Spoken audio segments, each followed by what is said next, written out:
Good morning, everyone. Today we are going to discuss heating effect of electric current.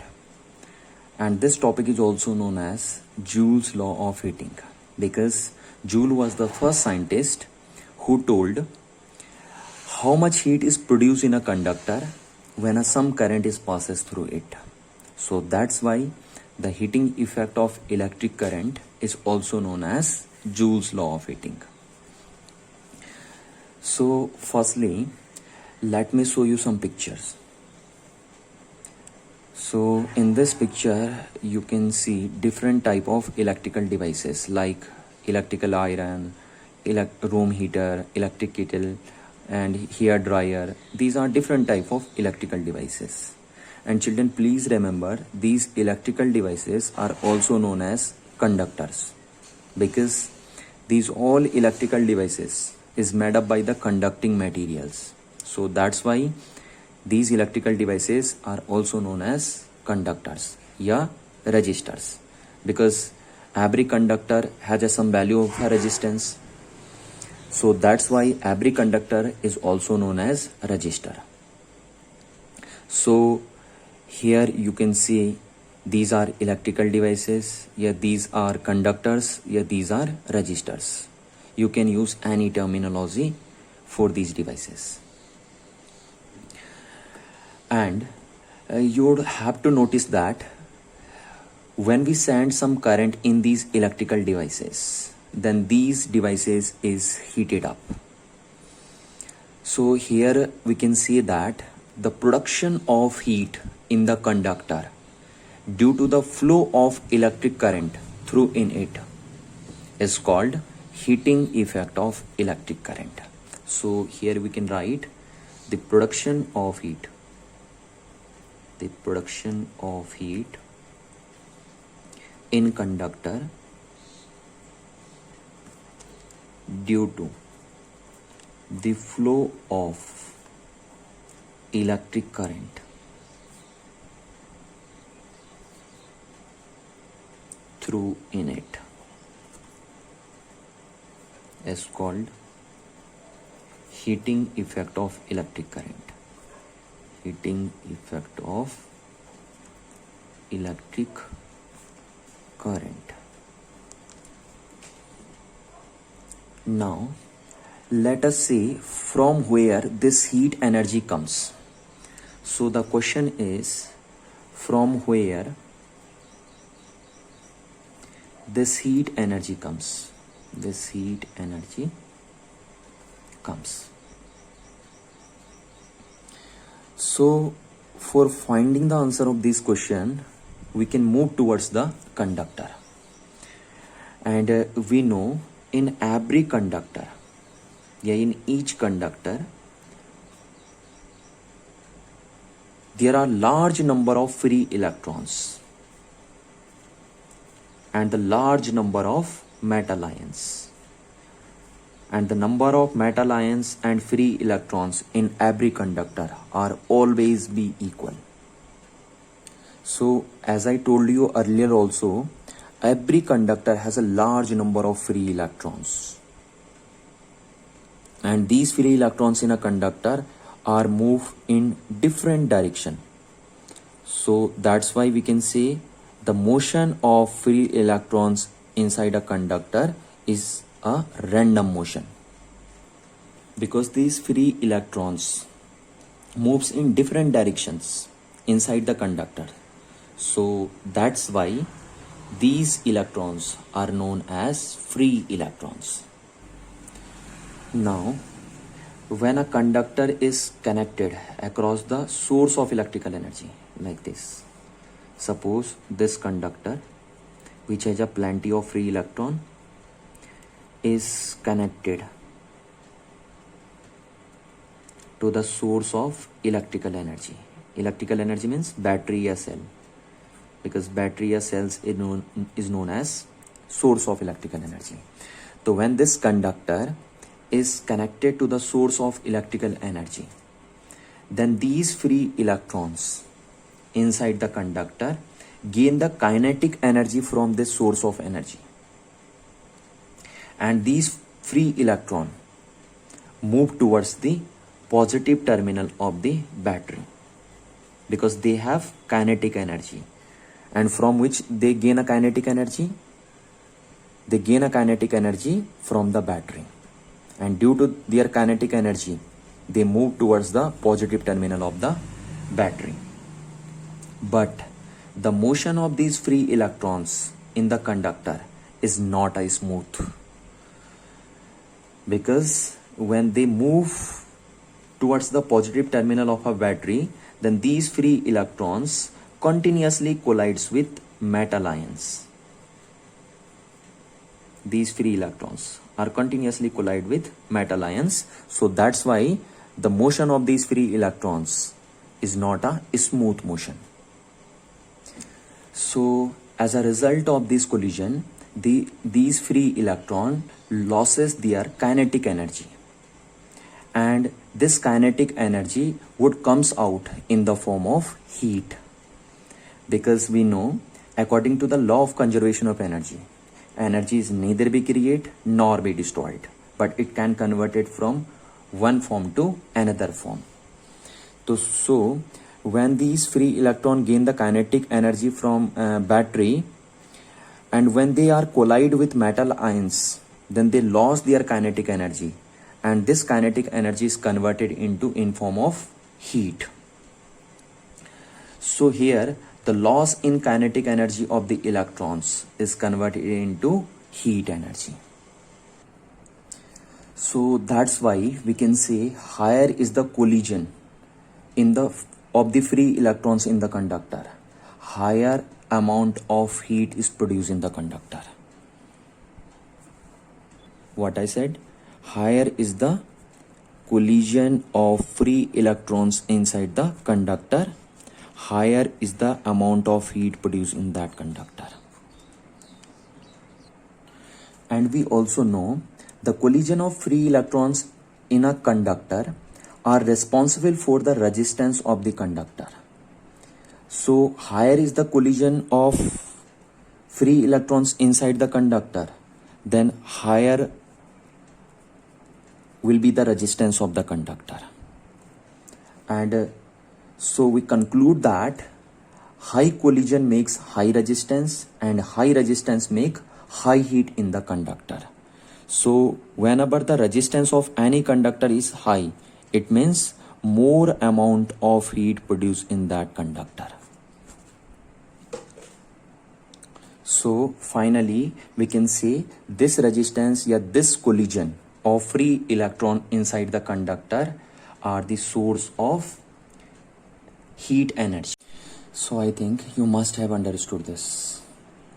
Now let's discuss the Joule law of heating. So here we can write Joule's law of heating. And this law simply estimate how much heat is produced in a conductor when some current passes through it. Suppose this is a conductor of resistance R, and now if we connect a battery, a source of energy, you can see battery, a source of energy, across the two ends of this conductor, then some current is passes through in that resistor, that conductor. And suppose T is that time for which I current is passes through in that resistor. So here we can write, consider a conductor of resistance R in which I current is flows for time t. So children, please remember, here I is resistance of the conductor, I is the current passes through in that resistor, and t is the time for which a current passes through in that resistor. So according to Joule, the amount of heat produced,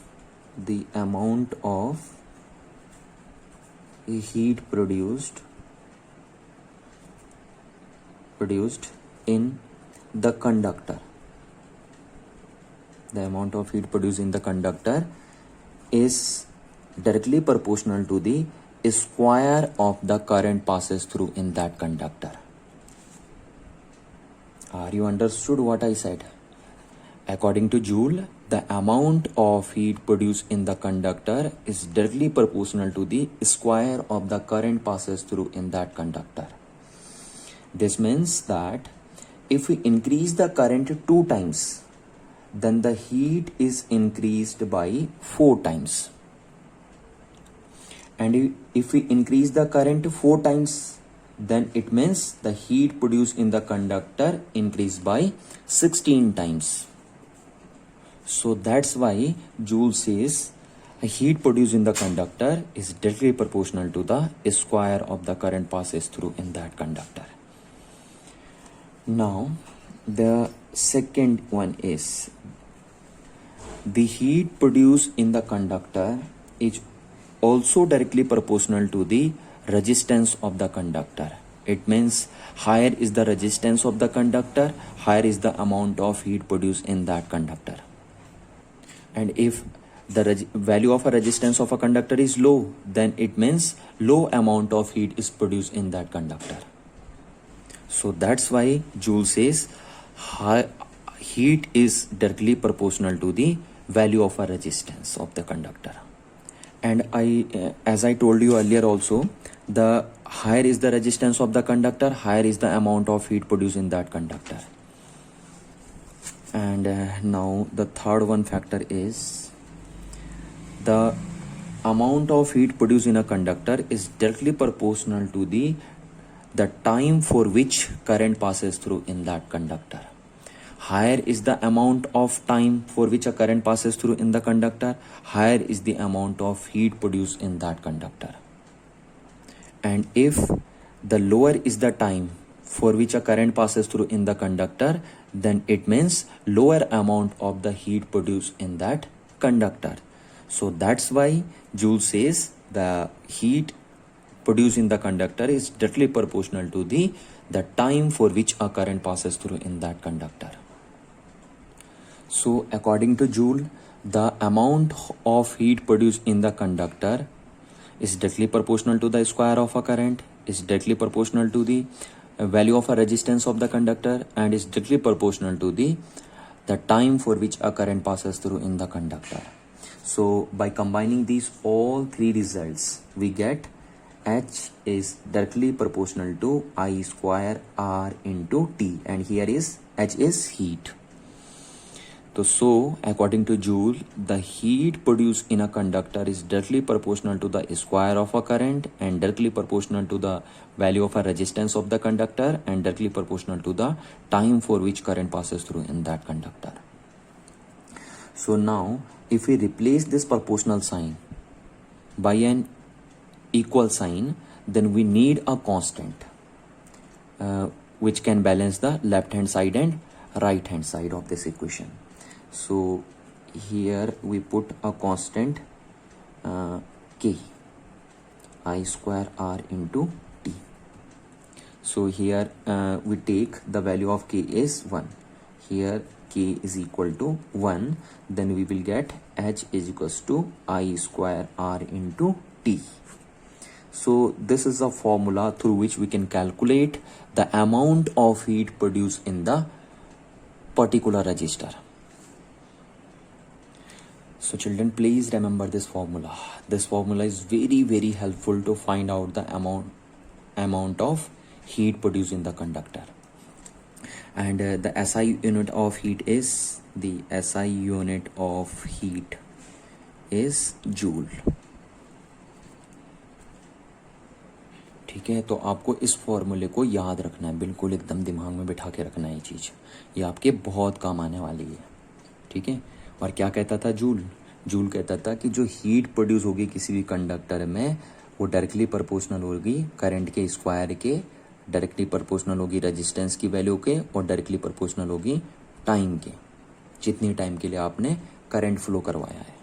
ठीक है, तो इस फॉर्मूले को आप याद रखिए, और ये भी याद रखिए कि जूल हीट की एसआई यूनिट क्या होती है, जूल होती है. ठीक है, चलिए अब देखिए हम इसके डिफरेंट फॉर्म्स देखते हैं. देखिए यहाँ देखिए ना चीज़ को, बहुत इंपॉर्टेंट है आपके न्यूमेरिकल पॉइंट ऑफ व्यू से। अभी आपने लिखा कि the amount of heat produce in a conductor is I square R into T. अच्छा अब देखिए, if we put here if we put I is equals to V upon R. You know this formula. This is a Ohm's law. So if we put I is equals to V upon R in this formula, then we get H is equals to V square upon R square into R into T. So here R1 cancel and we get H is equals to V square R into T. So this is the another formula of heat produced in the conductor. ठीक है, तो एक formula देखिए आपको ये मिला, एक formula आपको ये मिल गया, है ना। अच्छा अब देखिए, अगर इसी फॉर्मूले में हम क्या करते हैं, हियर इफ वी पुट, अलग अलग फॉर्म है ना, ये सिर्फ न्यूमेरिकल पर्पज से है, देखिए हमारे न्यूमेरिकल पर्पज में काम आएंगे हमारे।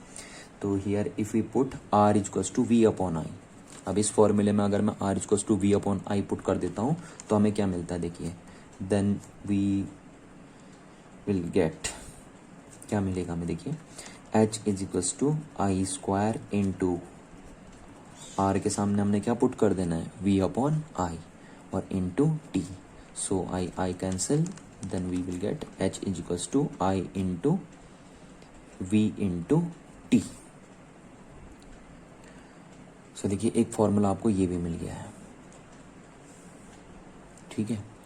तो देखिए तीन फॉर्मूले आपको मिल गए हैं, ये भी फॉर्मूला मिला आपको, ये भी फॉर्मूला मिला और ये भी फॉर्मूला मिला। तो इसलिए हम कह सकते हैं कि H is equals to I square R into T भी होता है, H is equals to V square upon R into T भी होता है, और H is equals to I into V into T भी होता है। ये तीनों फॉर्मूले आपको याद रखने, देखिए ये एक दूसरे से ही तो बने हैं, देखिए तीनों फॉर्मूले, ठीक है। तो ये तीनों फॉर्मूले आपको रिमेंबर रखने, न्यूमेरिकल पर्पज में काम आएंगे। जैसे सपोज आपको करंट, रेजिस्टेंस और टाइम की वैल्यू दी है और आपसे हीट पूछी है, तो फिर आप इस फॉर्मूले का यूज़ करेंगे। और सपोज आपको वोल्टेज, रेजिस्टेंस और टाइम की वैल्यू गिवन है और हीट पूछी है, तो फिर आप ये फॉर्मूला यूज़ करेंगे। और सपोज आपको करंट, वोल्टेज और टाइम की वैल्यू गिवन है और आपसे हीट पूछी है, तो फिर आप इस फॉर्मूले का यूज़ करेंगे, ठीक है ना। चलिए देखिए, अब मैं आपको यहाँ पे एक इम्पोर्टेंट बात बताता हूँ। देखिए जो आपने ये फॉर्मूला ड्राइव किया है ना, जूल लॉ ऑफ हीटिंग का ये फॉर्मूला ड्राइव किया आपने, इसको आप दूसरे मेथड से भी ड्राइव कर सकते हैं, है ना, जिसको हम अल्टरनेटिव मेथड बोलते हैं। पर ध्यान रखना, आपको पेपर में यही वाला मेथड करना है जो मैंने आपको बताया ये पहले, है ना। ये मेथड बेस्ट है। इसको मैं वैसे दूसरे तरीके से भी कर सकता हूँ, उसको मैं अल्टरनेटिव मेथड बोलूँगा, पर आपको ध्यान रखना, आपको पेपर में उस मेथड से नहीं करना है इसको सॉल्व, आपको इसी मेथड से करना है। तो ये जो जूल लॉ ऑफ हीटिंग था, उसको मैं देखिए अल्टरनेटिव मेथड से भी ड्राइव कर सकता हूँ, है ना। तो यहाँ पे हम लिखेंगे alternative method to derive the Joule's law of heating. देखिए अल्टरनेटिव मेथड क्या है।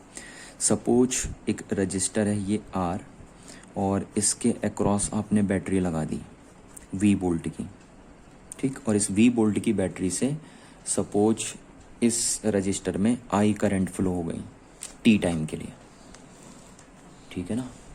ये हो गई, एक रजिस्टर था जिसकी वैल्यू थी R, उसमें आपने V वोल्ट की बैटरी अप्लाई कर दी, और इस V वोल्ट की बैटरी की वजह से इस रजिस्टर में I करंट फ्लो होने लग गई T टाइम के लिए।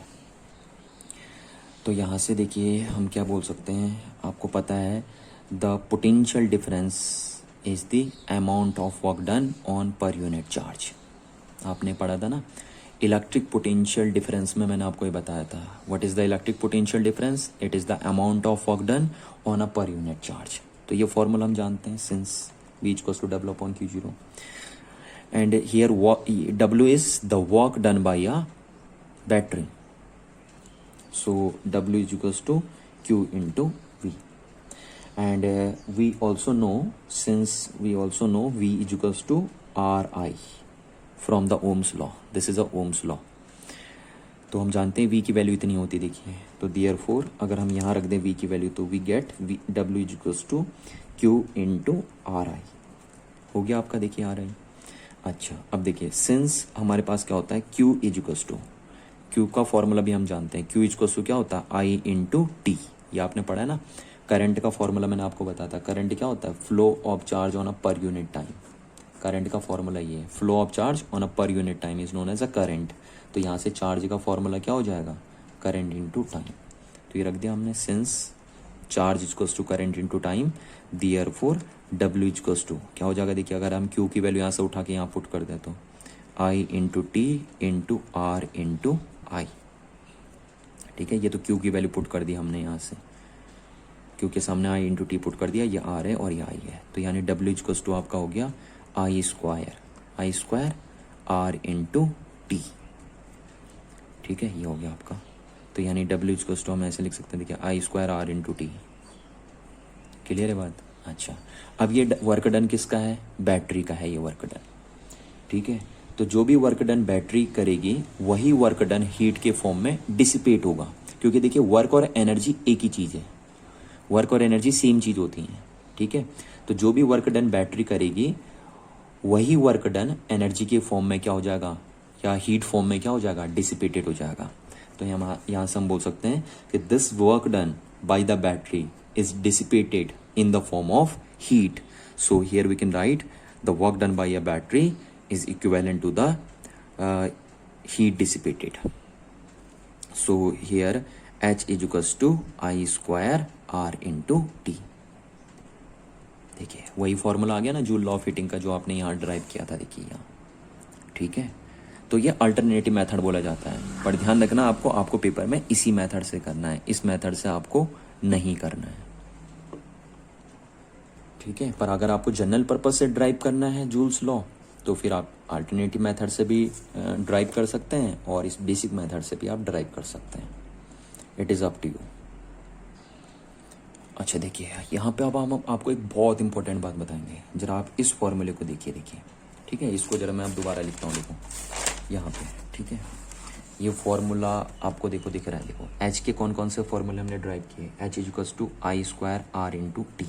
सेकेंड फॉर्मूला हमने कौन सा ड्राइव किया एच का, V square upon R into T. और थर्ड हमने ड्राइव किया H is equals to V into I into T. अब इसको तो छोड़ दीजिए, देखिए आप इसको पकड़िए, देखिए यहाँ पे बच्चे बहुत कंफ्यूज में रहते हैं। ठीक है, और इसी के कारण, इन्हीं दो फॉर्मूलों के कारण बच्चों के आधे से ज़्यादा न्यूमेरिकल क्या हो जाते हैं, रॉन्ग हो जाते हैं। तो आपको ध्यान से समझना है, देखिए इस बात को। यहाँ पे देखिए क्या है, यहाँ पे आपको दिख रहा है कि हीट, इस फॉर्मूले में हीट रेजिस्टेंस के डायरेक्टली प्रोपोर्शनल है, दिख रहा है ना, देखो हीट रेजिस्टेंस के क्या है, डायरेक्टली प्रोपोर्शनल है। और इस फॉर्मूले में आपको दिख रहा है कि हीट रेजिस्टेंस के इनवर्सली प्रोपोर्शनल है। देखिए दिख रहा है ना, यहाँ पे हीट इनवर्सली प्रोपोर्शनल है और यहाँ पे डायरेक्टली प्रोपोर्शनल है। यानी इस फॉर्मूले के हिसाब से अगर आप रेजिस्टेंस इंक्रीज करेंगे कंडक्टर का, तो कंडक्टर में हीट का अमाउंट भी इंक्रीज हो जाएगा। और इस फॉर्मूले के अकॉर्डिंग क्या होगा कि इस फॉर्मूले के अकॉर्डिंग अगर आप कंडक्टर का रेजिस्टेंस इंक्रीज करते हैं तो कंडक्टर में जो हीट होगी वो डिक्रीज हो जाएगी।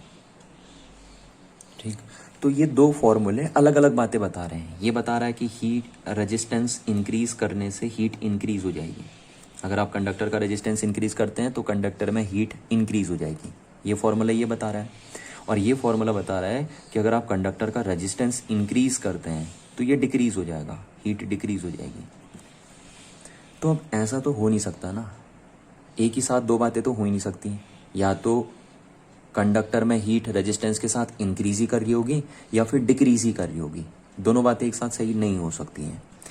तो फिर इस प्रॉब्लम को हम कैसे रिजॉल्व करें। देखिए बहुत बड़ी प्रॉब्लम हो गई है ना, कि रियल में हमें ये पता नहीं चल रहा कि जो हीट है वो रेजिस्टेंस के डायरेक्टली प्रोपोर्शनल है या रेजिस्टेंस के इनवर्सली प्रोपोर्शनल है। कन्फ्यूजन क्रिएट हो गया यहाँ पे। और देखिए दोनों में से बात एक ही सही होगी, दोनों बातें तो एक साथ सही हो ही नहीं सकती हैं, है ना। तो अब इस प्रॉब्लम को हम कैसे रिजॉल्व करें। देखिए तो प्रॉब्लम ऐसी कुछ है ही नहीं। देखिए वो क्या होता है ना, हम शॉर्टकट पढ़ते हैं तो शॉर्टकट के चक्कर में हम कन्फ्यूज़न में पड़ जाते हैं, या हम प्रॉब्लम में पड़ जाते हैं शॉर्टकट के चक्कर में। अगर आप डिटेल से देखिए तो दोनों बातें सही हैं। ठीक, अब कैसे दोनों बातें सही हैं, देखिए उस बात को समझिए। अगर करंट कांस्टेंट है, देखिए यहाँ पे करंट है और यहाँ पे वोल्टेज है, इस बात को भी तो समझिए आप। ठीक है, तो अगर करंट कांस्टेंट है तो हम बोलेंगे heat is directly proportional to resistance होगा। यानी जब सर्किट में करंट की वैल्यू कांस्टेंट होगी उस टाइम हीट डायरेक्टली प्रोपोर्शनल होगा किसके, रेजिस्टेंस के। और सेकंड, जब सर्किट में पोटेंशियल डिफरेंस कांस्टेंट होगा, सर्किट में क्या होगा, पोटेंशियल डिफरेंस कांस्टेंट होगा, तो उस टाइम हीट इनवर्सली प्रोपोर्शनल होगा रेजिस्टेंस के। ठीक है, तो दोनों बातें इसका मतलब सही है, बट दोनों बातें अलग अलग टाइम में सही हैं। ये तब सही है, ये बात तब सही है जब सर्किट में करंट की वैल्यू कांस्टेंट हो, और ये बात तब सही है जब सर्किट में पोटेंशियल डिफरेंस की वैल्यू कांस्टेंट हो। तो इस बात को आप दिमाग में बिठा के रखेंगे बहुत अच्छी तरीके से। ठीक है, तो एक बात ध्यान रखना, देखिए अब जब भी आपको ऐसे सर्किट में हीट कैलकुलेट करनी हो जहाँ पे करंट की वैल्यू कांस्टेंट हो, ध्यान से सुनिए मैं क्या बोल रहा हूँ, जब भी आपको ऐसे सर्किट में हीट कैलकुलेट करनी हो जहाँ करंट कांस्टेंट हो, तो वहाँ पे आप हीट इस फॉर्मूले से कैलकुलेट करेंगे। ठीक है, और जिस भी सर्किट में पोटेंशियल डिफरेंस कांस्टेंट हो उस सर्किट में अगर आपको हीट कैलकुलेट करनी है तो फिर आप इस फॉर्मूले से कैलकुलेट करेंगे। इन बातों को आप दिमाग में बिठा के रखेंगे। ठीक है ना, नहीं तो अगर आप मेरी बात फॉलो नहीं करेंगे तो आप हमेशा कंफ्यूजन में ही रहेंगे। इस बात को आप समझ जाइए क्लियरली। चलिए देखिए, इस बात को मैं आपको एक एग्जाम्पल से समझाता हूँ, है ना, फिर एग्जाम्पल से आपको क्लियर हो जाएगी ये बात। देखिए ये हमारा एग्जाम्पल क्या दिया, देखिए इस एग्जाम्पल में 2 identical immersion heaters. Identical heaters का मीनिंग क्या होगा कि दोनों हीटर का रेजिस्टेंस क्या होगा, सेम होगा। यानी अगर पहले हीटर का रेजिस्टेंस R है तो दूसरे हीटर का रेजिस्टेंस भी क्या होगा, R होगा, है ना। आइडेंटिकल हीटर्स का मीनिंग है यहाँ पे कि दोनों हीटर का रेजिस्टेंस सेम है। ठीक, तो आपके पास 2 आइडेंटिकल हीटर्स हैं and are used to be heat water. ठीक है, और हीटर का यूज़ आप क्या के लिए कर रहे हैं, वाटर को हीट करने के लिए कर रहे हैं इन अ लार्ज कंटेनर। ठीक, which one of the following arrangement would heat the water faster. ठीक है, यानी आपके पास 2 आइडेंटिकल हीटर्स हैं और उनके थ्रू आपको वाटर को हीट करना है। तो वो आपके को 2 अरेंजमेंट दे रहा है, कह रहा है किस अरेंजमेंट में ये दोनों हीटर वाटर को जल्दी गर्म कर देंगे, हमें बताना है। तो पहला अरेंजमेंट है कि हीटर को सीरीज में कनेक्ट कर दिया। जैसे ये देखिए, ये एक हीटर ये कनेक्ट कर दिया और दूसरा हीटर ये कनेक्ट कर दिया। हीटर को हम ऐसे दिखा सकते हैं क्योंकि हीटर एक क्या होता है, कंडक्टिंग मटेरियल का बना होता है और हर एक कंडक्टिंग मटेरियल का अपना अपना रेजिस्टेंस होता है। तो मैं आपको पहले भी बता चुका हूँ कि जितने भी इलेक्ट्रिकल डिवाइस होते हैं उनको हम कंडक्टर बोल सकते हैं और सारे कंडक्टर को हम रजिस्टर बोलते हैं। इसलिए हम हीटर को ऐसे रिप्रेजेंट कर रहे हैं। तो ये 2 हीटर है हमारे पास, आइडेंटिकल है दोनों के दोनों।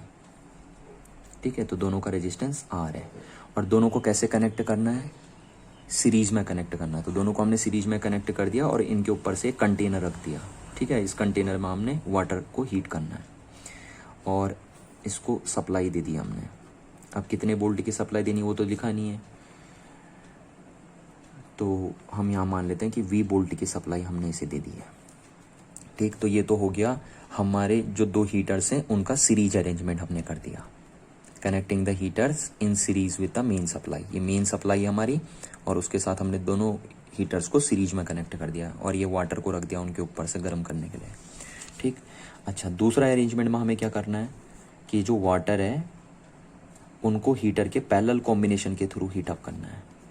तो पैरेलल कॉम्बिनेशन ये हो जाएगा, देखिए ये पहला हीटर है जिसका रेजिस्टेंस R है, ये दूसरा हीटर है जिसका रेजिस्टेंस है R, और इन दोनों को पैरेलली कनेक्ट करना है मेन सप्लाई के साथ। ये देखिए मेन सप्लाई हो गया और यहाँ पे भी बैटरी कितने वोल्ट की देनी है आपको, V वोल्ट की ही देनी है। ठीक है, क्योंकि तभी तो कंपैरिजन करोगे ना आप दोनों को, जब सेम बैटरी रखोगे दोनों के साथ।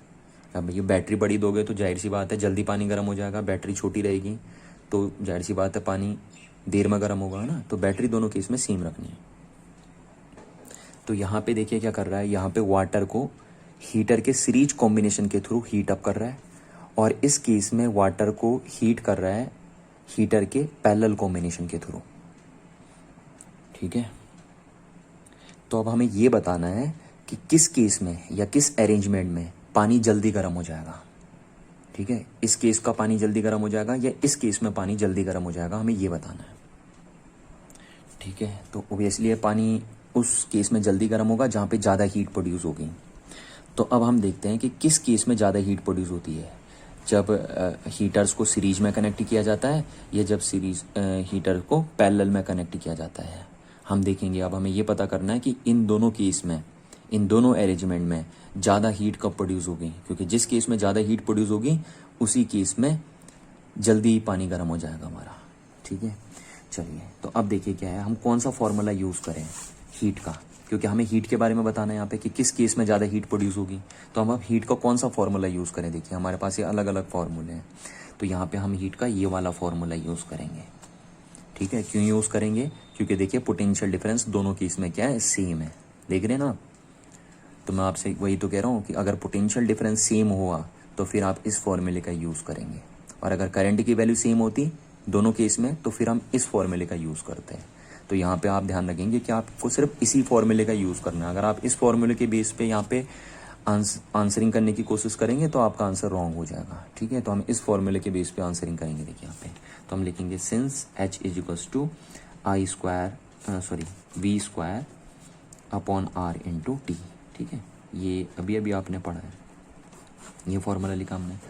चलिए यहाँ पे V क्या होता है, पोटेंशियल डिफरेंस, R होता है आपका रेजिस्टेंस जिसको हम टोटल रेजिस्टेंस भी बोल सकते हैं, और T हमारा होता है time for which current passes through in the register. अच्छा, अब देखिए क्या है, ये R जो है वो रियल में इक्विवेलेंट रेजिस्टेंस है। ठीक है, या टोटल रेजिस्टेंस है, इक्विवेलेंट रेजिस्टेंस बोल दीजिए या टोटल रेजिस्टेंस बोल दीजिए, बात एक ही है। चलिए तो अब इस केस में देखिए इस केस में जो इक्विवेलेंट रेजिस्टेंस होगा वो कितना होगा, आपको पता है अगर रजिस्टर सीरीज में लगे होते हैं तो इक्विवेलेंट रेजिस्टेंस कैसे निकालते हैं हम, R1 प्लस R2। तो इस केस में R इक्विवेलेंट कितना हो जाएगा, R प्लस R, क्योंकि R1 की वैल्यू भी R है, R2 की वैल्यू भी R है, तो R इक्विवेलेंट हो जाएगा हमारा 2R। ठीक है, अच्छा अब इस केस में बताइए, इस केस में इक्विवेलेंट रेजिस्टेंस कितना होगा, इस केस में इक्विवेलेंट रेजिस्टेंस कैसे निकालते हैं हम, R equivalent is equals to R1 into R2 upon R1 plus R2। तो इस केस में R इक्विवेलेंट कितना हो जाएगा आपका, R1 की वैल्यू है R, R2 की वैल्यू भी है R upon R plus R। तो R इक्विवेलेंट हो जाएगा हमारा R स्क्वायर अपॉन 2R। तो यहाँ से R कैंसिल आउट हो जाएगा, तो R इक्विवेलेंट की वैल्यू हो जाएगी R अपॉन 2। ठीक, तो आप दोनों केस में देख रहे हैं कि दोनों केस में V सेम है। ठीक है, दोनों केस में क्या सेम है, V सेम है। दोनों केस में सेम टाइम के लिए करंट फ्लो हो रही है, जितना टाइम करंट फ्लो यहाँ करानी है उतने टाइम के लिए करंट यहाँ फ्लो करवानी है, क्योंकि नहीं तो देखिए क्या होगा ना, अगर सपोज करो यहाँ पे आप 10 घंटे के लिए करंट फ्लो करवा रहे हो और यहाँ पे 10 मिनट के लिए फ्लो करवा रहे हो, तो ओबियसली ये यहाँ ज़्यादा पानी गर्म होगा ना। हाँ, तो ये ध्यान रखना है कि टाइम दोनों में सेम होना चाहिए। तो दोनों में पोटेंशियल डिफरेंस सेम है, दोनों में टाइम सेम है, तो यहाँ से हम बोल सकते हैं क्योंकि ये दोनों सेम है तो हम कह सकते हैं देयरफॉर, यहाँ पे सिंस हम लिख देंगे V is constant and T is constant, therefore H is inversely proportional to 1 upon R equivalent. ठीक है, तो यानी जहां रेजिस्टेंस ज़्यादा होगा वहां हीट कम प्रोड्यूस होगी, यही तो कहने का मतलब है। ये देखिए जहां रेजिस्टेंस ज़्यादा वहां हीट कम प्रोड्यूस होगी, क्योंकि ये इनवर्सली प्रोपोर्शनल है एक दूसरे के। तो आप बताइए कहाँ रेजिस्टेंस ज़्यादा है, देखिए इस केस में रेजिस्टेंस कितना है, जब ये हीटर्स को सीरीज में कनेक्ट किया आपने, इस केस में रेजिस्टेंस है 2R, और इस केस में रेजिस्टेंस कितना है R/2। तो किस केस का रेजिस्टेंस ज़्यादा है, ठीक है, इस केस का रेजिस्टेंस ज़्यादा है। तो इस केस का रेजिस्टेंस ज़्यादा होने की वजह से यहाँ हीट कम प्रोड्यूस होगी। ठीक है, और इस केस का रेजिस्टेंस कम होने की वजह से यहाँ हीट ज़्यादा प्रोड्यूस होगी। तो हम कह सकते हैं कि यहाँ पानी देर में गर्म होगा और यहाँ पानी जल्दी गर्म हो जाएगा। ठीक है, चलिए तो देखिए यहाँ से आप कंक्लूजन निकाल सकते हैं और कह सकते हैं कि when the two identical heaters are connected in parallel then their equivalent resistance will be decreases, due to which the more amount of heat produced in their combination, so it heat up water fastly. While when two identical heaters are combined in series, then their equivalent resistance will be increases, due to which less amount of heat produce in their combination, so it heat up water slowly. तो I hope आपको इतनी बात समझ में आई होगी। और ये जो क्वेश्चन था ये टोटली इस कंसेप्ट पे बेस्ड था कि हीट कैलकुलेट करने के लिए आपको कौन सा फॉर्मूला यूज करना है ना, कब कौन सा फॉर्मूला सुटेबल होगा हीट कैलकुलेट करने के लिए। ठीक है, चलिए अब इसी कंसेप्ट पे बेस एक न्यूमेरिकल मैं आपको और करवा देता हूँ ताकि आपको और क्लियर हो जाए कि कब हीट कैलकुलेट करने के लिए कौन सा फॉर्मूला सुटेबल होता है। चलिए देखिए, हम देखिए ये हमारा क्वेश्चन नंबर सेकंड। देखिए क्या लिखा है, V I graph for the two wires A and B are shown in figure. देखिए ये टू वायर्स हैं ए एंड बी और इनका वी आई ग्राफ यहाँ पे ड्रॉ कर रखा है आपका। ठीक है, अच्छा अब देखिए वायर का क्या होता है ना, कोई भी वायर होती है आप उसको कंडक्टर बोल सकते हैं या उसको आप रजिस्टर बोल सकते हैं। और जब भी कोई वायर होती है तो उसका कुछ ना कुछ रजिस्टेंस होगा। तो मैं मान लेता हूँ वायर नंबर फर्स्ट का जो रजिस्टेंस होगा यानी ए वायर का वो आर ए है। ठीक है, और बी वायर का जो रेजिस्टेंस है वो आर बी है, ये है। ठीक है, तो ये दो वायर का रेजिस्टेंस हो गया। ठीक है, अच्छा अब क्या कह रहे हैं, देखिए we connect both the wires one by one to the same battery. ठीक है, अच्छा अब देखिए फर्स्ट वायर जिसका रेजिस्टेंस कितना लिया था हमने आर ए, उसको हमने एक बैटरी से कनेक्ट ही किया। ठीक, अब ये बैटरी दी तो नहीं है तो हम ले लेते हैं वी वोल्ट की बैटरी हमने ले ली। ठीक, और फिर दूसरी वायर जो है उसको भी हम वी वोल्ट की बैटरी से कनेक्ट करेंगे। तो दूसरी वायर का रेजिस्टेंस हमने आर बी लिया है और उसको भी हम वी वोल्ट की बैटरी से क्या करेंगे, कनेक्ट करेंगे। क्वेश्चन में कह रहा है ना कि सेम बैटरी से कनेक्ट करने दोनों वायर वन बाई वन। तो ये देखिए लिखा है ना, we connect the both wires one by one to the same battery. तो वायर नंबर फर्स्ट जिसका रेजिस्टेंस आर ए था उसको भी हमने बैटरी से कनेक्ट कर दिया, और फिर वायर नंबर सेकेंड जिसका रेजिस्टेंस आर बी था उसको भी हमने उसी बैटरी से कनेक्ट कर दिया, सेम बैटरी से। अब क्या कह रहे हैं, देखिए then which of the two wire will produce more heat per unit time. ठीक है, give justification for your answer. तो देखिए अब हमें ये बताना है कि इन दोनों वायर में से किस वायर में ज़्यादा हीट प्रोड्यूस होगी पर यूनिट टाइम में। ठीक है, सिर्फ हीट ही नहीं बतानी है, क्या बतानी, heat in per unit time बतानी है। तो हमें बताना है इन दोनों वायर में से किस वायर में ज़्यादा हीट प्रोड्यूस होगी पर यूनिट टाइम में। चलिए, तो यानी हमें हीट कैलकुलेट करनी है। क्या कैलकुलेट करनी है, हीट कैलकुलेट करनी है और बताना है कि किस वायर में पर यूनिट टाइम में ज़्यादा हीट प्रोड्यूस हो रही है। चलिए, तो अब हमारे पास हीट के तीन फॉर्मूले हैं, कौन सा यूज़ करें हम, है ना, ये यूज़ करें, ये यूज़ करें, ये यूज़ करें। तो देखिए यहाँ पे क्या है, क्योंकि यहाँ पे दोनों केस में पोटेंशियल सेम है, पोटेंशियल कांस्टेंट है दोनों केस में, तो इसलिए हम ये फॉर्मूला यूज़ करेंगे हीट को कैलकुलेट करने के लिए। और अगर करंट कांस्टेंट होती दोनों केस में तो फिर हम ये फॉर्मूला यूज़ करते हैं। इस बात का आप ध्यान रखेंगे ना।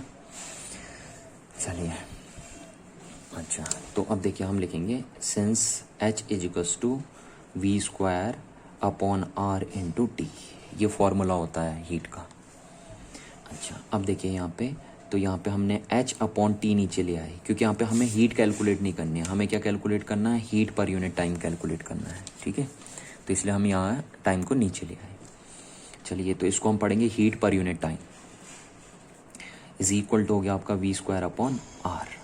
अब देखिए क्या है, सिंस यहाँ पे क्या है, v इज कांस्टेंट, दोनों केस में v कांस्टेंट है, तो अगर v कांस्टेंट हुआ तो फिर हम इसको कैसे लिख सकते हैं, देखिए जब ये कांस्टेंट होता है ना तो हम इसको ऐसे लिख सकते हैं, फिर h upon T is inversely proportional to 1 upon R, sorry inversely proportional to r, है ना, ये हो गया आपका।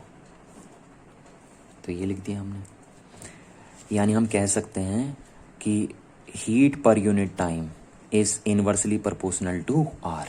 इसको देखिए मैं यहाँ पे लिख देता हूँ लैंग्वेज में, heat per unit time, per unit time, यही तो है ना, यही तो है heat per unit time is inversely proportional to resistance, ये है रेजिस्टेंस। ठीक है, तो इस फॉर्मूले से हम कह सकते हैं कि जिस वायर का रेजिस्टेंस हाई होगा उसमें हीट पर यूनिट टाइम कम होगी, और जिस वायर का रेजिस्टेंस लो होगा उसमें हीट पर यूनिट टाइम ज़्यादा होगी, क्योंकि इनवर्स रिलेशन है ना ये। ठीक है, अच्छा अब देखिए क्या है, तो यानी अगर हमें पता करना है हीट पर यूनिट टाइम किस वायर में ज़्यादा है, तो उसके लिए हमें पहले वायर का रेजिस्टेंस पता करना पड़ेगा कि किस वायर का रेजिस्टेंस कम है और किस वायर का रेजिस्टेंस हाई है। ठीक है, अब देखिए क्या होता है, इनमें से किस वायर का रेजिस्टेंस हाई होगा वो हमें ग्राफ से पता चलेगा। देखिए इसीलिए हमारे पास ये ग्राफ दिया था, क्योंकि हम ग्राफ्स के बेस पे ही कैलकुलेट करेंगे कि इन दोनों में से किस वायर का रेजिस्टेंस हाई है। और अगर हमें ये पता चल गया कि किस वायर का रेजिस्टेंस हाई है, तो जिस वायर का रेजिस्टेंस हाई होगा इसका मीनिंग उसमें हीट पर यूनिट टाइम लो होगी।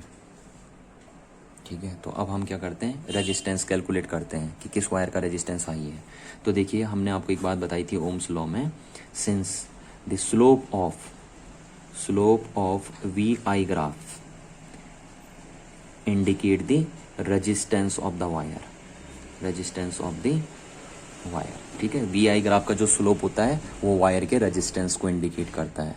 जितना ज़्यादा वी आई ग्राफ का स्लोप होगा उतना ज़्यादा वायर का रेजिस्टेंस होगा, और जितना कम वी आई ग्राफ का स्लोप होगा उतना कम वायर का रेजिस्टेंस होगा। तो अब देखिए इसमें से किस वायर का स्लोप हाई है, इस वायर का स्लोप हाई है, ये है ना, देखिए इसका स्लोप ज़्यादा है। ठीक, और इस वायर का स्लोप कम है, तो इसका स्लोप ज़्यादा है तो इसलिए इसका रेजिस्टेंस हाई हो जाएगा, क्योंकि स्लोप ही रेजिस्टेंस को इंडिकेट करता है। तो यहाँ से हम कह सकते हैं कि वायर ए का स्लोप हाई है इसलिए वायर ए का रेजिस्टेंस भी हाई होगा, और वायर बी का स्लोप कम है इसलिए उसका रेजिस्टेंस क्या होगा, कम होगा। तो ए वायर का रेजिस्टेंस हाई होगा और बी वायर का रेजिस्टेंस लो होगा। ठीक है, और ये हमने कहाँ से बताया, ग्राफ के बेस पे बताया है। चलिए, तो अब हमें पता चल गया कि ए वायर का रेजिस्टेंस हाई है, तो इसलिए ए वायर में जो हीट पर यूनिट टाइम होगी वो कम होगी। ठीक है ना, और क्योंकि बी वायर का जो रेजिस्टेंस है वो लो है, तो इसलिए बी वायर में जो हीट पर यूनिट टाइम होगी वो ज़्यादा होगी। तो टोटली हमें क्या मिला, हम कह सकते हैं कि more heat will be produce in per unit time in wire B than in wire A. ठीक है, बी वायर में ज़्यादा हीट प्रोड्यूस होगी पर यूनिट टाइम में वायर ए के कंपैरिजन में। ठीक, तो आप देखिए टोटली ये भी क्वेश्चन था वो इसी पे बेस्ड था कि हीट कैलकुलेट करने के लिए कौन सा फॉर्मूला आपको सेलेक्ट करना है। ठीक है, तो ये देखिए, now let's move towards the next topic, and our next topic is practical application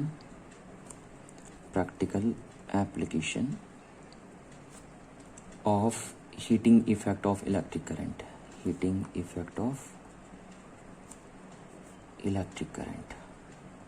ठीक है, अब हम देखेंगे, देखिए कि जो heating effect of electric current है उसके क्या क्या प्रैक्टिकल एप्लीकेशन है, यानी हमारी प्रैक्टिकल लाइफ में ये कहाँ काम आएगा, जो आपका जो लॉ ऑफ हीटिंग इफेक्ट है।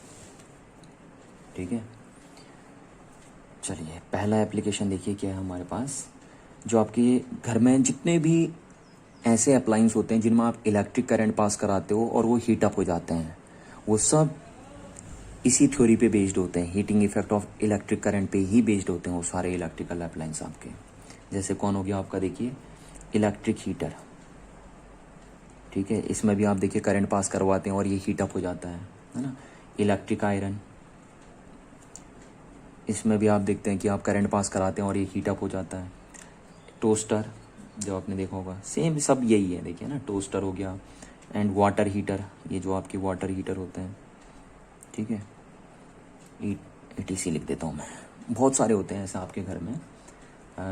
गीज़र हो गया और आपका रूम हीटर हो गया, ऐसे और भी बहुत सारे डिवाइस होते हैं जिनमें आप इलेक्ट्रिक करंट पास कराते हैं एंड वो हीट अप हो जाते हैं। तो these all device works on the heating effect of current, ठीक है, ये सारे डिवाइस क्यों हीट अप होते हैं, क्योंकि इनमें करंट पास करवाते हैं हम। अच्छा, अब ये जितने भी डिवाइस बने होते हैं जो heating effect of electric current पे बेस्ड होते हैं, जैसे electric heater, electric iron, toaster, water heater, ये सारे के सारे ये एलॉय के थ्रू मेड करते हैं, मैंने एलॉय के थ्रू बनाते हैं। ठीक है, जैसे इलेक्ट्रिक आयरन बनी होती है ना, तो वो एलॉय के थ्रू बनी होती है। एलॉय मटेरियल का हम उसमें यूज़ करते हैं। और कौन सा एलॉय मेनली हम यूज़ करते हैं उसमें? नाइक्रोम। अभी नाइक्रोम क्या होता है मैंने आपको लास्ट क्लास बताया था इसके बारे में, ठीक है। तो ये जितने भी इलेक्ट्रिकल डिवाइसेस हैं, जैसे आपकी इलेक्ट्रिक हीटर हो गया, इलेक्ट्रिक आयरन हो गया, टोस्टर हो गया, वाटर हीटर हो गया, ये सब एलॉय के बनाए जाते हैं। एलॉय मतलब नाइक्रोम के बनाए जाते हैं। क्यों? देखिए, इसके पीछे दो रीज़न है कि इनको एलॉय का क्यों बनाते हैं। एक तो एलॉय की रेजिस्टिविटी हाई होती है, रेजिस्टिविटी या रेजिस्टेंस बोल दीजिए, रेजिस्टेंस हाई होता है एलॉय का, ठीक है। और ज़्यादा रेजिस्टेंस होने की वजह से क्या होगा? देखिए, H=I²R/T है। अगर रेजिस्टेंस हाई होगा एलॉय का तो वो ज़्यादा हीटअप होंगी या नहीं होंगी? देखिए, रेजिस्टेंस हाई होगा तो ज़्यादा हीटअप होती हैं। तो इसलिए जितने भी ये इलेक्ट्रिकल डिवाइसेस हैं ये एलॉय की बनाई जाती हैं, क्योंकि एलॉय का रेजिस्टेंस हाई होता है। और दूसरा फ़ायदा ये है एलॉय का बनाने का, क्योंकि एलॉय इजीली मेल्ट नहीं होते। पता लग रहा है आपने उसमें ज़्यादा हीट प्रोड्यूस करी और वो मेल्ट हो गया, तो फिर दिक्कत है ना, मेल्ट नहीं होने चाहिए आपके। तो एलॉय का मेल्टिंग पॉइंट भी क्या होता है? हाई होता है। तो पहला तो ये, और सेकंड है हाई मेल्टिंग पॉइंट, ठीक है। तो आपसे कोई पूछे कि जितनी भी इलेक्ट्रिकल डिवाइसेस होती हैं आपकी, ये वो सब एलॉय की क्यों बनाते हैं आप, तो आप बोलेंगे क्योंकि एलॉय का रेजिस्टेंस और रेजिस्टिविटी हाई है, जिससे उसमें ज़्यादा हीट प्रोड्यूस हो सकती है, ठीक है। और सेकंड, इसका मेल्टिंग पॉइंट हाई होता है। तो ये दो फायदे होते हैं एलॉय के। इसलिए हम जितने भी ये इलेक्ट्रिकल अप्लाइंस हैं आपके, ये वाले appliances, electric heater, electric iron, toaster, इन सब को हम एलॉय का बनाते हैं। हम इन इलेक्ट्रिकल डिवाइसेस को कंडक्टर का नहीं बनाएंगे, कंडक्टिंग मटेरियल का नहीं बनाएंगे हम इनको, जैसे कॉपर, सिल्वर, उनका नहीं बनाएंगे हम इनको। क्यों नहीं बनाएंगे? क्योंकि जो कंडक्टर होते हैं उनका रेजिस्टेंस कम होता है। तो अगर उनका रेजिस्टेंस कम है तो वो कम हीटअप होंगे। रेजिस्टेंस कम होगा तो देखिए हीटअप कम होंगे, ठीक है। और दूसरा, जो कंडक्टर होते हैं उनका मेल्टिंग पॉइंट भी कम होता है। तो इसलिए हम कंडक्टर का यूज़ करके इन इलेक्ट्रिकल डिवाइसेस को नहीं बनाते हैं, है ना। इनको बनाने के लिए हम सिर्फ एलॉय का ही यूज़ करते हैं। चलिए, तो ये तो रहा पहला एप्लीकेशन। अब सेकंड एप्लीकेशन देखते हैं हम, देखिए, ठीक है। सेकंड एप्लीकेशन क्या है? Electric bulb glows. आपने देखा होगा ना पुराना बल्ब जो रहता था जिसमें फिलामेंट रहता था आपका, ठीक है, ऐसे वाला बल्ब ही इस टाइप से होता था आपका वो बल्ब, और इसमें फिलामेंट लगा रहता था, ठीक है। तो ये electric bulb glows when electric current flows through the filament of the bulb, ठीक है। तो ये जो आपका इलेक्ट्रिक बल्ब ग्लो कर रहा है ना, वो भी heating effect of electric current है। इसमें क्या होता है देखिए, कि जब इस बल्ब के फिलामेंट में, इसको हम बल्ब का फिलामेंट बोलते हैं, ठीक है। तो इस बल्ब के फिलामेंट में जब आप करंट पास कराते हैं तो इसका रेजिस्टेंस हाई होने की वजह से ये क्या हो जाता है? हीटअप हो जाता है। और फिर अगर ये हीटअप होता है तो ये ग्लो करता है, ठीक है। तो इसीलिए हम कहते हैं कि जो बल्ब ग्लो कर रहा है वो भी heating effect of electric current की वजह से हो रहा है, ठीक है। अब देखिए, छोटे छोटे क्वेश्चन यहाँ पे पूछे जाते हैं आपसे कि ये जो बल्ब का फिलामेंट है वो किस मटेरियल का बनाया जाता है। तो इसको हम टंगस्टन का लेते हैं। जो फिलामेंट होता है ना बल्ब का फिलामेंट, वो किस मटेरियल का बनता है? टंगस्टन का बनता है, ठीक है। इसको आपको याद रखना है, टंगस्टन मटेरियल का बनाया जाता है बल्ब का फिलामेंट। और क्यों टंगस्टन मटेरियल का बनाया जाता है? देखिए, क्योंकि एक तो टंगस्टन मटेरियल का जो रेजिस्टेंस होता है वो बहुत हाई होता है, और दूसरा इसका जो मेल्टिंग पॉइंट है वो बहुत हाई होता है, 3380 डिग्री सेंटीग्रेड के अप्रोक्सीमेट में होता है, देखिए। तो इसलिए बल्ब का जो फिलामेंट होता है वो टंगस्टन का बनाया जाता है, क्योंकि टंगस्टन का मेल्टिंग पॉइंट बहुत हाई होता है, इजीली ये मेल्ट नहीं होता। पता लग रहा है, देखिए, जैसे सपोज आपने बल्ब जलाना है और अगर सपोज इस बल्ब के फिलामेंट का मेल्टिंग पॉइंट लो हुआ तो पता लग रहा है ये आपका बल्ब मेल्ट हो गया, है ना, फिलामेंट मेल्ट हो गया, तो बल्ब फ्यूज हो जाएगा आपका। तो इसलिए आप चाहते हैं कि जो बल्ब है अगर वो बहुत तेज भी ग्लो कर रहा हो तो उसका जो फिलामेंट है वो मेल्ट ना हो। तो मेल्ट ना होने के लिए आप ऐसा मटेरियल चूज़ करते हैं जिसका मेल्टिंग पॉइंट बहुत हाई हो। तो ऐसा मटेरियल होता हमारा टंगस्टन। तो ये जो बल्ब का फिलामेंट है वो हम टंगस्टन मटेरियल का बनाते हैं क्योंकि उसका मेल्टिंग पॉइंट बहुत हाई होता है। देखिए 3380 डिग्री सेंटीग्रेड के अप्रोक्सीमेट में होता है। ठीक है। अच्छा, एक और इम्पोर्टेंट बात आपको याद रखनी है कि जब ये बल्ब बनाते हैं ना तो इसके अंदर ऐसी नहीं छोड़ते, इसके अंदर एक गैस भरते हैं। देखिए अगर आप ऐसी छोड़ेंगे तो क्या होगा, अगर सपोज इसके अंदर ऑक्सीजन है तो वो इस टंगस्टन फिलामेंट से रिएक्ट करेगी, इसके ऑक्साइड फॉर्म कर देगी और उससे क्या होगा, आपका ये फिलामेंट कुछ दिनों बाद ख़राब हो जाएगा या टूट जाएगा। ठीक है। तो आप ऐसे ही नहीं छोड़ते बल्ब को। जब बल्ब बनाते हैं तो ये देखिए इसके अंदर गैस भरी होती है और ये गैस जो भरी होती है वो इनएक्टिव गैस होती है। इनएक्टिव गैस, इनएक्टिव गैस का मीनिंग है कि वो इस फिलामेंट के साथ रिएक्ट नहीं करेगी। ठीक है। और ये इनएक्टिव गैस बेसिकली होती है नाइट्रोजन या आर्गन। ठीक है। ये गैस ज़रूर भरी जाती है यहाँ पे और इन गैस का काम होता है कि ये इस फिलामेंट को प्रोटेक्ट करती हैं। नहीं तो अदरवाइज आप ये गैस नहीं डालेंगे यहाँ पे, ये इनएक्टिव गैसेस नहीं भरेंगे यहाँ पे, तो होगा क्या, यहाँ कोई और गैस होगी और वो गैस इस फिलामेंट के साथ क्या कर जाएगी, रिएक्ट करके इसको डिस्ट्रॉय कर देगी। ठीक है। तो इसलिए ध्यान रखना है कि अगर आपको चाहिए कि आपका फिलामेंट डिस्ट्रॉय ना हो तो उसके लिए आप यहाँ इनर्ट गैसेस भरेंगे और वो इनर्ट गैसेस नाइट्रोजन और ऑर्गन है। और इनको इनर्ट इसलिए बोला है क्योंकि फिलामेंट के साथ रिएक्ट नहीं करेंगे और फिलामेंट को प्रोटेक्ट करने का काम करेंगे। ठीक है। तो ये बातें आपको ध्यान रखनी है इसके अंदर, बल्ब के अंदर, कि बल्ब जो लॉ ऑफ हीटिंग इफेक्ट पे वर्क करता है। ठीक है। दूसरा, बल्ब के अंदर जो फिलामेंट होता है वो टंगस्टन मटेरियल का बना होता है। टंगस्टन का इसलिए बना होता है क्योंकि टंगस्टन की रेजिस्टिविटी हाई होती है जिससे वो जल्दी हीट अप हो जाता है। और सेकेंड, टंगस्टन का मेल्टिंग पॉइंट भी बहुत हाई होता है इसलिए वो जल्दी मेल्ट भी नहीं होगा। और थर्ड थिंग्स आपको याद रखना है कि बल्ब के अंदर जो गैसेस भरी होती हैं वो इनएक्टिव गैसेस होती हैं और मोस्टली वो होती हैं नाइट्रोजन एंड ऑर्गन्स। चलिए अब अगर मैं थर्ड एप्लीकेशन की बात करूं, है ना, third application of heating effect of electric current, तो वो है आपका electric fuse. Electric fuse in the electric circuit. ठीक, melts when large current flows in the circuit, flows in the circuit। ठीक है। देखिए जो आपके इलेक्ट्रिकल फ्यूज होते हैं ना, आपने सुना होगा, ये भी heating effect of electric current पे ही बेस्ड होते हैं। कैसे, देखिए पहले तो आपको ये समझना है कि इलेक्ट्रिक फ्यूज क्या काम करता है।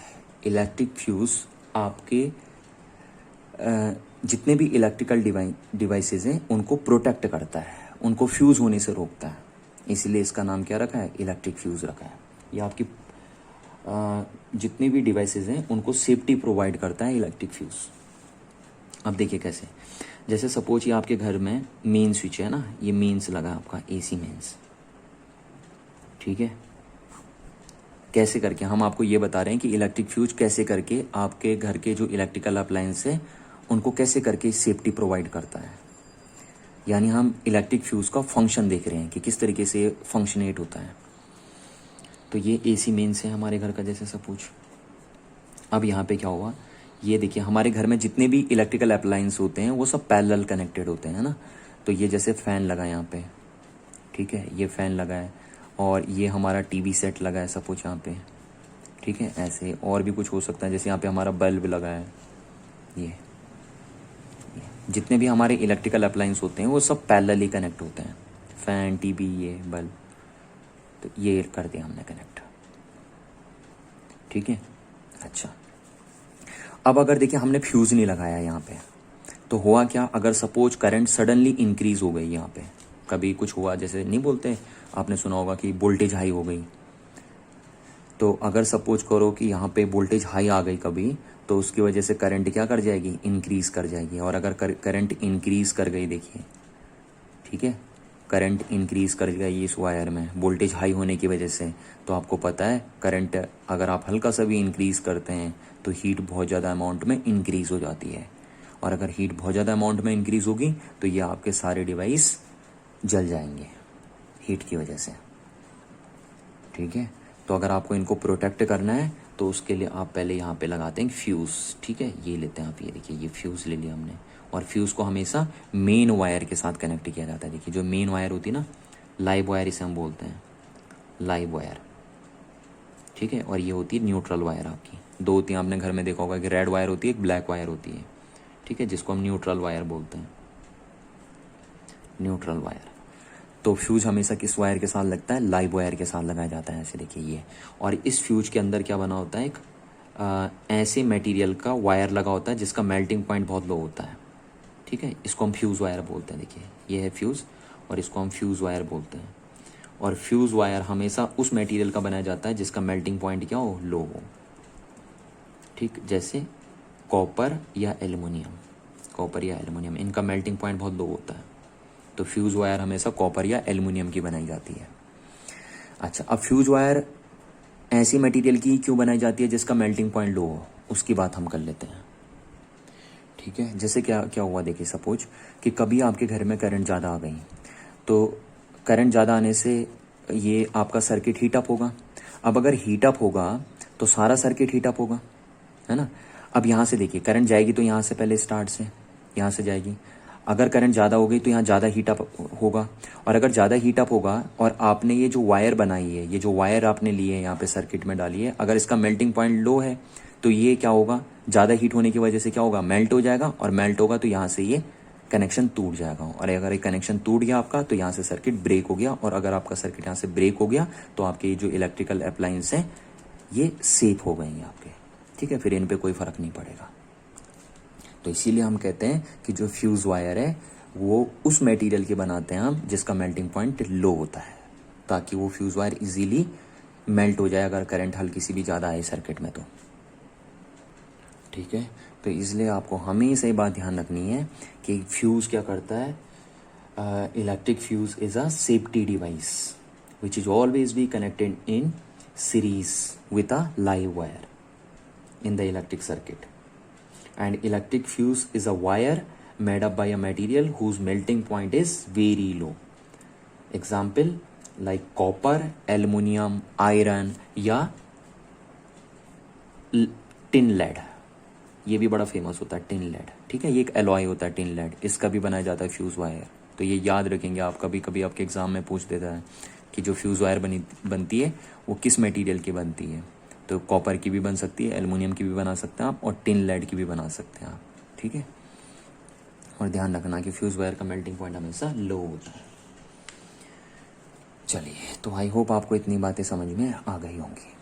ठीक है, तो ये कुछ प्रैक्टिकल एप्लीकेशन थे joule law of heating effect के।